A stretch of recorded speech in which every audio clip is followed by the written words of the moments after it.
Good afternoon. I was going to say good morning. I had to check the time there because, but good afternoon. I'm Spectre. As I said earlier, not my real name. Okay. I am the UK national president of a law enforcement motorcycle club. So we are a bunch of people that have served our community, served our countries, and we serve them still in our lifestyle choices. We've done it so well that we've actually started our own charity. And we're still doing it. So how does I wouldn't say a highly educated person, but how does someone like me from South Africa get to stand in front of such a learned crew? Okay. And basically, I grew up in Johannesburg, South Africa. I've seen poverty firsthand. South Africa is a third world country with large government corruption. I don't do politics, I do people. I came over to the UK and I joined the UK military to serve the country. I served the country. I then joined the police and I served the community. I now still serve the community in my charity. I have found people with the same drive and passion and mission as myself of putting people first, people over profits, people over your labor and your costs. So I'm going to show a little video of, and huge kudos to Ruth, because I drove quite a long way to get here this morning. I didn't do any PowerPoints. So Ruth has done this in the first couple of hours that we've sat here. So please do just have a look at this and then we'll continue talking.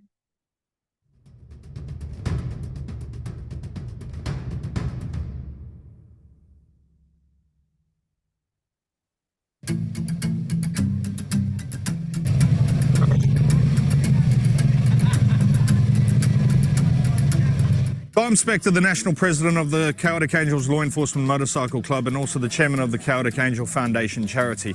The Chaotic Angels is a motorcycle club that's made up of first responders, serving police, fire, ambulance and members of the community that give back to the community.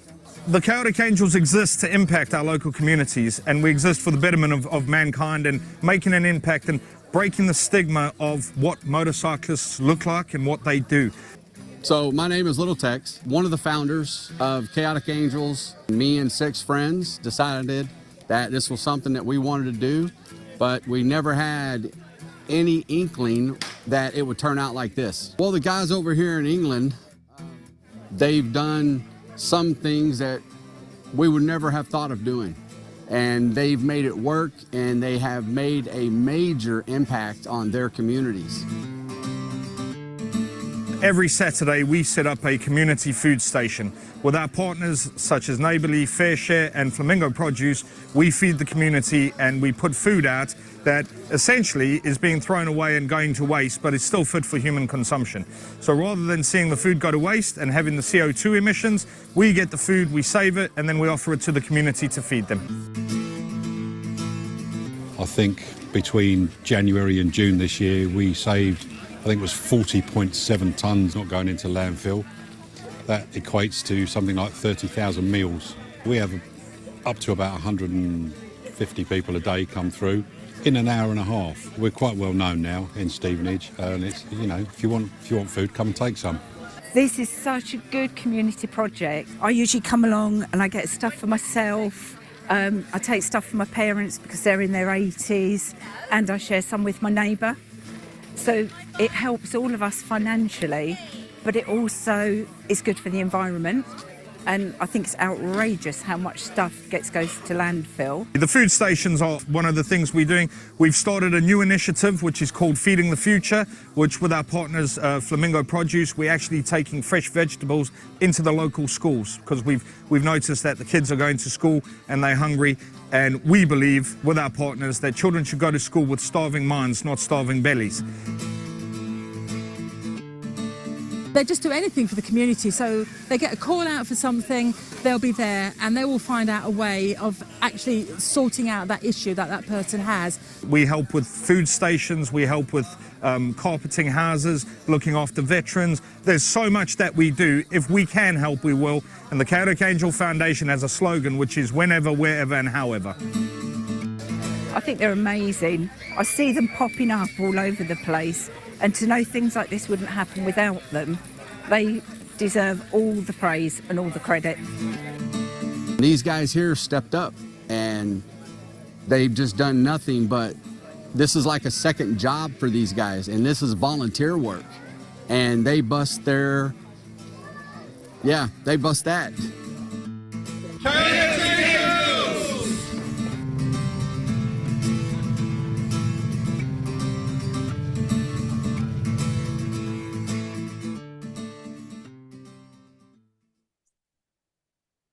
Safe to say that we're not your average humanitarian aid workers, are we? We do have impact. We do have presence. You do notice us riding down the road and hearing the roar of Harley Davidsons pulling in. And I personally love breaking that stigma of seeing a mother grab her child because she has this bike and sees these leather-clad bikers turning up, and then you turn up with a big van, open up, and there's food for all and people help out. I started over here on my own. Little Tex in there, the guy with the big beard that has the potty mouth. He started over in Texas and I brought it over here during the pandemic. And I have a full-time job. I was the head of security for Alexandra Palace. And during the pandemic, Haringey Council moved in there and they were doing essential parcels for people that were shielding. They couldn't get the food to people. Even though it was a lockdown, they just couldn't do it. So I said, well, I've got a bike, can I help? And they went, yeah, let's try that. So cheekily, I went on social media and I went, anybody want to ride legally and help the community? Because being a biker, you want to ride your bike. We had 30 people on the first day. And we rode around the streets of London, focusing on people that were homeless, that were missed. Now, even though people were meant to be in hotels, etc., there were some who have the lifestyle choice, according to some people, of not wanting to be within four walls. So we fed them, and we then continued, and we still continue to this day. We have zero money. So throwing money at a problem, to me, is not a solution. And that probably goes against a lot of the mindsets in this room. And I appreciate that. If we had money, yeah, we could do a lot more. But we've done what we've done with zero. And other than operating costs, which we've covered between ourselves, really, the food we get, we put out, doesn't cost us anything. In terms of earlier, I shook my head, and I apologize for that, only because you mentioned about a two-tier food system with surplus food. You've seen our video. I will show you a picture of food. You find the bad food in there, because what we found is that we speak to a produce sorting company that they were throwing away tons of food a day. And we said to them, why are you throwing that away? And we had a tour of their facilities, and they said, well, we're contracted to some of the main supermarkets. And if there's something that doesn't have 5 days shelf life, we can't put it out. If there's red peppers and one pepper is slightly not the same color as the others, we throw it out. And I went, but people can eat that. And they went, yeah, but we go and we feed the pigs and stuff, and people eat animals. And I went, yeah, but we could use that. So we made a deal with them, and we said, whatever you're going to throw away, give to us and we'll put it out. Our service users have told us that they are blown away by the standard of food that we provide. We also work with Marks and Spencers that give us their food. A lot of our clients, they can't go shopping by choice at Marks and Spencers. And the food is remarkable. Has anybody, just an interest question for me, has anybody in this room been a service user of a food bank out of a necessity? Okay. So a lot of the times we impose our values and our standards on service users without actually being on the ground and being part of them and seeing what their standards are and what they expect. And sometimes we put our beliefs onto them. Now, I know we are not a food bank. We do not do referrals.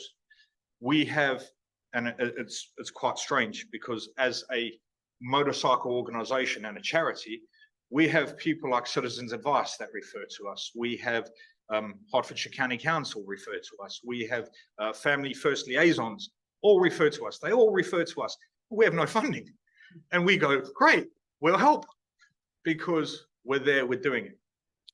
It's at the point that if we had a building, and I say this with some authority, if we had a building by this time next year, we could eliminate food poverty in Stevenage. 11.9 square miles. We can eradicate food poverty with the resources we have. We just need an area to do it. And we've tried. Boy, have we tried. We've won 15 awards. 3 of them are international humanitarian awards, High Sheriff Awards, Pride of Stevenage Awards. We won loads of awards. Doesn't help us. It doesn't. What we need is people to turn around and go, we see what you're doing.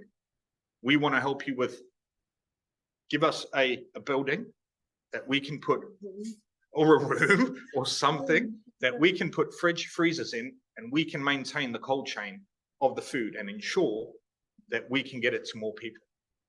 That would help us. So, Ruth, can you do the other video? I'll show you how we started, and you will see that it was just me throughout this video. I'm not self-glorifying, but it started with just me. And then you will see how it grew and organically.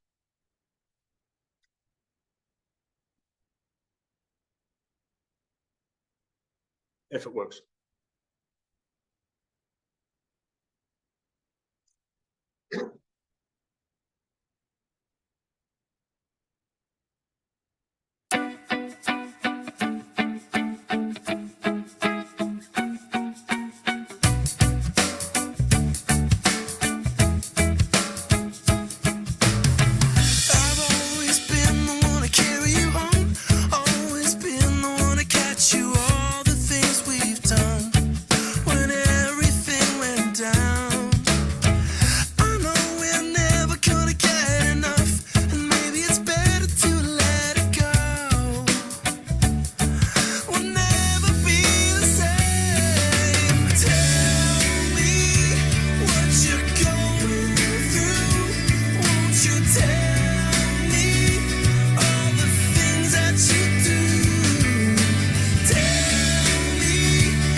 bit of where we started and how we've progressed, and we still progress every day because now we're taking on more projects with our Feed in the Future projects. We've got referred by a huge charity. I'm not going to mention their name because I don't think it's right. I think anyone that does charity is commendable in our day and age, and I'm not going to stand up here and diminish what they do.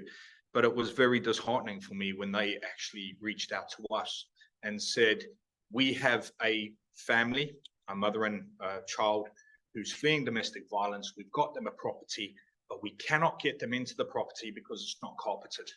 The Housing Association will not carpet it. They want to charge them, and they are in this situation. And we went, oh, that's not good.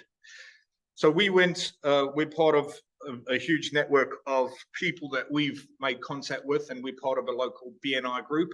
And I went to them cap in hand and I said, hi, this is the situation. This is what I need. We have no money.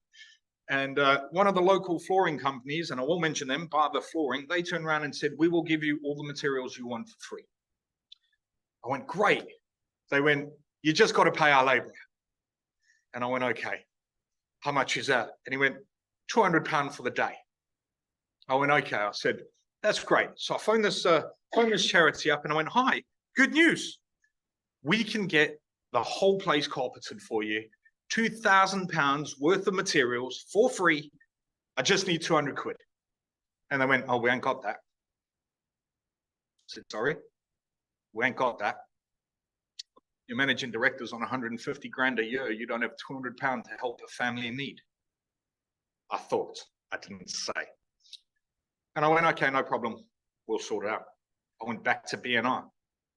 I said, hi, thanks very much for this offer, but we can't afford to pay the labourer. Company called Hensel Communications said, get the labourer, we'll donate you the £200. So we got it fully carpeted, all done, and they moved in happily. Through networking, through passion, through what we needed to do. People reach out to us for a number of things. We've had families where we've had to club together to pay for heating for them because they didn't have a choice between heating and eating. They had no heat and no food. So what do? You give them food, but they're still cold. So we went and got their electric card and we put heating on for them. We focus on helping and doing what we can with what we have, which is not a lot, but it's more than most and more than others. And the passion that we have. If you can, Ruth, if you can put up that picture. This is a picture of our van, which was kindly donated to us. That's what we picked up on a Friday. That's food waste. That van is full. Absolutely full to the brim. We picked that up Friday. We get another van Saturday and we put it out. So we get that Friday, Saturday morning, it goes out to our food station. Anything left over gets taken to a secondary food station. Anything from there, Saturday night, we pick up. Sunday, it goes out in the community. We then pick up on Sunday night. What we pick up on Sunday goes into a local school on a Monday morning that we provide for their catchment area for their school. This is all things we do. We don't get paid. We don't take a dime from our charity. We don't have a lot of money in the bank, but money in the bank doesn't help. If it's money for the community or a grant, I mean, Stevenage Council has given us a grant for Winter Food Fund. Yeah, we've already gone out and purchased £250 food cards that we will give to people in need to help them. Because we don't need money in the bank. The money needs to be out in the community. None of us do charity work to get rich. None of us get paid for it. But we love it. It's our passion. Helping people is the biggest buzz or the biggest euphoric, I'm trying to be politically correct. It's the biggest ha that you can ever get is seeing someone who has attended your food station that is so low and so demoralized and sometimes so isolated. And they get a warm welcome, they get a free cup of coffee, they get to see a bunch of idiot bikers making loads of noise and some wonderful volunteers just giving back. And they walk out of there with a new lease of life. And they know that they're not alone, because whatever we can help with, we will. Beg, borrow, never steal. We're a law enforcement club. And we do it that way. Is there another video on it? This is the food stations. So we'll show you, this is our food station. This is all surplus food, by the way. Please find the bad stuff. This is stuff that is not contracted to go to the supermarkets because it's not the right color, or it's wonky veg, or something like that. So Yeah, because that's probably exactly, yeah. But it's kind of, it's nothing fixed, so don't overlook it if you can.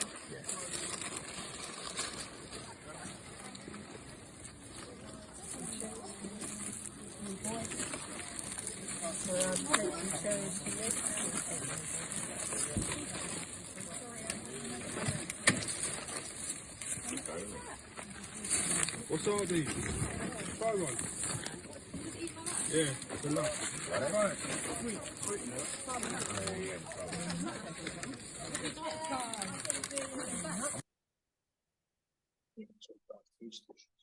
this is Pip. She's our food station manager. She'll talk to you about the food stations.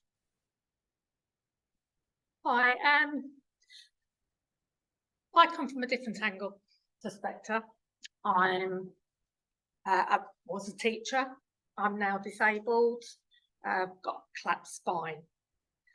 I was working with a food rescue hub, and I really enjoyed the buzz of getting the food out.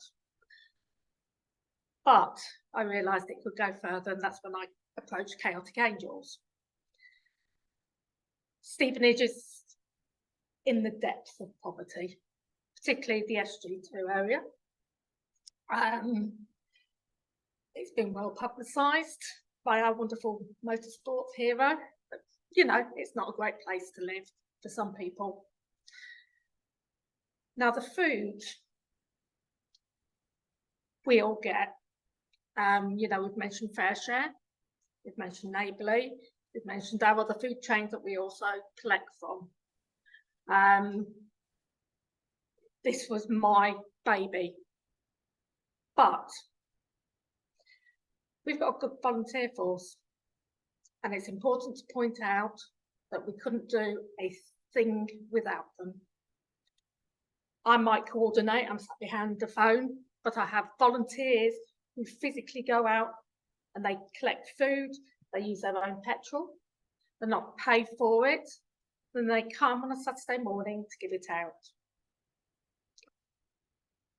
I've been asked if we have any barriers to using our service.